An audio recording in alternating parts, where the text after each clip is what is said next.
Question number 18 संतुलन budget से क्या अभिप्राय है। आंसर है पहला, जिस बजट का सकल सार्वजनिक क्षेत्र का व्यय और सकल आय और राजस्व प्राप्तियों के बराबर हो, और दूसरा, किसी बजट का राजस्व और घाटा शून्य हो।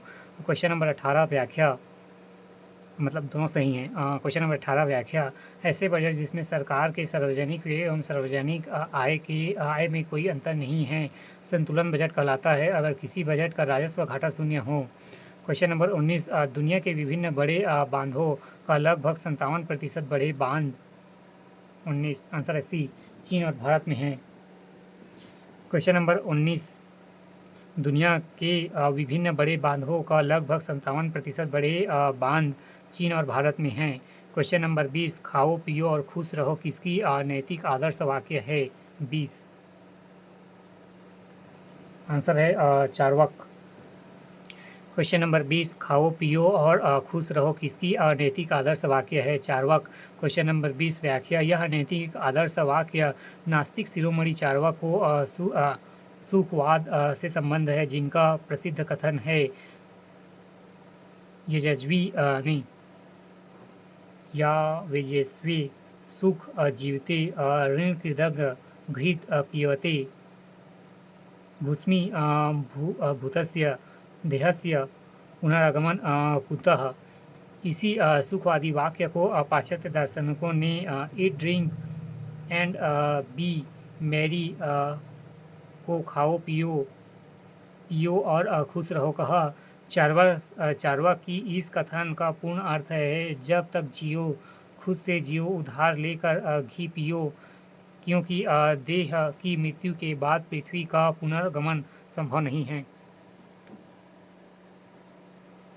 क्वेश्चन नंबर 20, खाओ पियो और खुश रहो इसकी नैतिक आदर्श वाक्य है। आंसर है चार्वाक।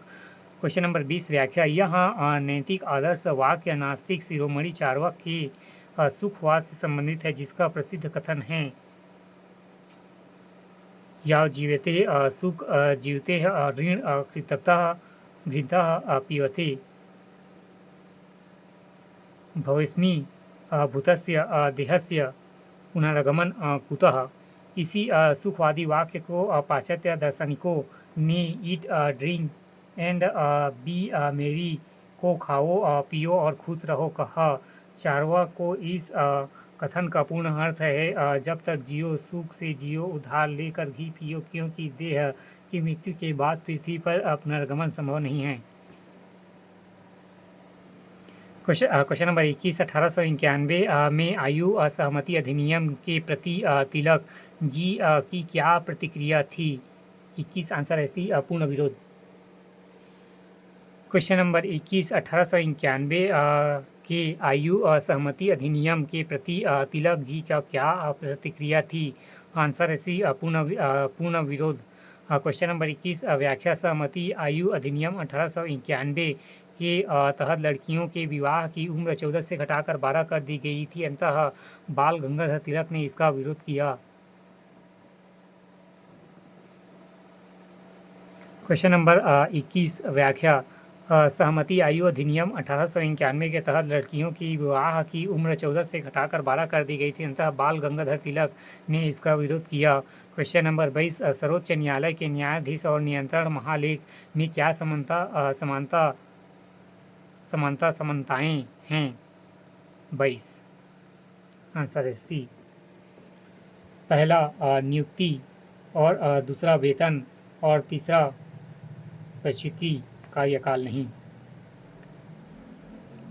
क्वेश्चन नंबर 22, सर्वोच्च न्यायालय के न्यायाधीश और नियंत्रण महालेख परीक्षक में क्या समानताएं हैं। पहला नियुक्ति, दूसरा वेतन, तीसरा प्रसूति। क्वेश्चन नंबर 22 व्याख्या, सर्वोच्च न्यायालय के न्यायाधीश और भारत के नियंत्रण महालेख परीक्षक में नियुक्ति, वेतन एवं प्रसूति को लेकर समानताएं अभिज्ञमान हैं। पहला नियुक्ति अनुच्छेद 148 CAG और अनुच्छेद 124। दूसरा वेतन अनुच्छेद 148 CAG और अनुच्छेद 125। प्रसूति अनुच्छेद 148 CAG और अनुच्छेद 124।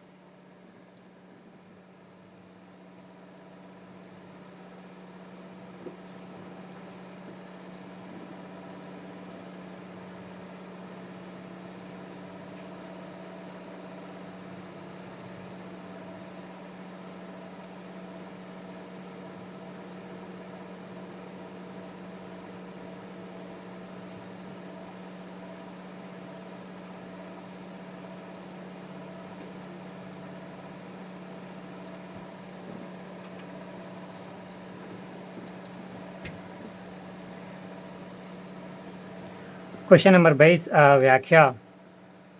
सर्वोच्च न्यायालय के न्यायाधीश और भारत के नियंत्रण महालेख परीक्षक में नियुक्ति, वेतन और पदच्युति को लेकर समानताएं हैं। पहला, नियुक्ति अनुच्छेद 148 सीएजी और अनुच्छेद 124। दूसरा, वेतन अनुच्छेद 148 सीएजी और अनुच्छेद 125। तीसरा, पदच्युति अनुच्छेद 148 सीएजी और अनुच्छेद 124।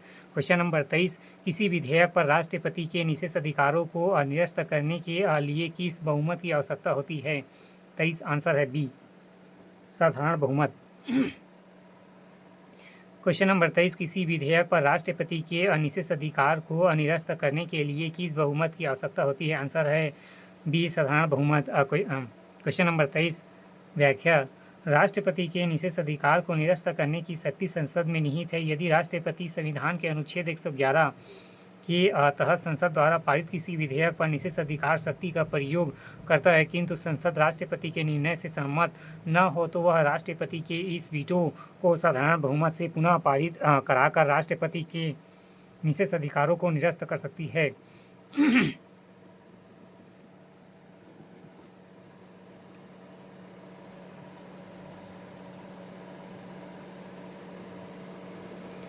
क्वेश्चन नंबर 23, किसी विधेयक पर राष्ट्रपति के निषेध अधिकार को निरस्त करने के लिए किस बहुमत की आवश्यकता होती है? आंसर है बी, साधारण बहुमत। क्वेश्चन नंबर 23 व्याख्या। राष्ट्रपति के निषेध अधिकार को निरस्त करने की शक्ति संसद में निहित है। यदि राष्ट्रपति संविधान के अनुच्छेद 111 के तहत संसद द्वारा पारित किसी विधेयक पर निषेध अधिकार शक्ति का प्रयोग करता है किंतु संसद राष्ट्रपति के निर्णय से सहमत न हो तो वह राष्ट्रपति के वीटो को साधारण बहुमत से पुनः पारित कराकर राष्ट्रपति के निषेध अधिकार को निरस्त कर सकती है। क्वेश्चन नंबर 24, किस राजनीतिक संस्था पार्टी ने साइमन कमीशन का बहिष्कार नहीं किया? 24 आंसर है सी, पंजाब यूनियनिस्ट। क्वेश्चन नंबर 24, किस राजनीतिक संस्था पार्टी ने साइमन कमीशन का बहिष्कार नहीं किया? Punjab unionist. Hindu Mahasabha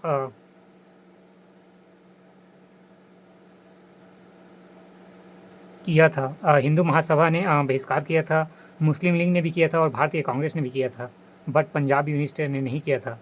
Simon commission का विरोध, बहिष्कार नहीं किया था पंजाब यूनियनिस्ट।